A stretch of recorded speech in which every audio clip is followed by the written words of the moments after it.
Hujan lebat dengan badai terbesar terjadi melanda Seoul, Korea Selatan pada Senin 8 Agustus 2022. Akibat dari hujan lebat yang dibarengi badai terbesar itu terjadi banjir besar di Seoul dan sekitarnya. Dilansir dari Bloomberg.com pada Selasa 9 Agustus 2022, banjir besar membanjiri jalan-jalan dan stasiun kereta bawah tanah dan menyebabkan pemadaman listrik. Akibatnya Presiden Korea Selatan Yoon Suk Yeol mengadakan pertemuan darurat di Pusat Pengendalian Status Bencana dan Keselamatan Nasional negara itu. Ini karena hujan badai itu membuang air sebanyak 141 mm per jam di beberapa bagian ibu kota Korea Selatan. Hingga berita ini diturunkan, kantor berita Yonhap melaporkan 8 orang tewas dan 3 diantaranya tenggelam saat apartemen bawah tanah mereka terisi air. Televisi lokal menunjukkan pengemudi meninggalkan mobil mereka di distrik kelas atas, Gangnam, dan penduduk berjalan di atas air setinggi lutut.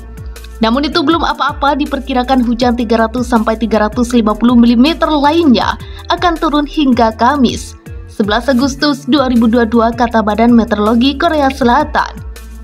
Saya mendesak pihak berwenang untuk menerapkan tindakan habis-habisan sampai situasinya berakhir. Tujuannya untuk melindungi orang-orang dan harta bendanya, kata Presiden Yoon. Presiden Yoon juga menambahkan pemerintah harus mengubah manajemen bencana dengan mempertimbangkan dampak perubahan iklim. Hujan deras diyakini berasal dari cuaca tidak normal yang disebabkan oleh perubahan iklim. Dengan jumlah curah hujan per jam memecahkan rekor tertinggi dalam sejarah pengamatan meteorologi di negara kita, katanya. Curah hujan yang luar biasa deras dan gelombang panas yang ekstrim telah melanda beberapa negara pada tahun ini dan menewaskan ribuan orang. Badan Perlindungan Lingkungan AS mengatakan pemanasan global berkontribusi pada curah hujan yang lebih tinggi, sehingga udara yang lebih hangat memungkinkan awan badai yang lebih padat, yang pada gilirannya menghasilkan lebih banyak hujan. Di Seoul sendiri, hujan deras yang dimulai pada hari Senin dan berlanjut hingga Selasa juga menyebabkan banjir di beberapa bagian pusat kota.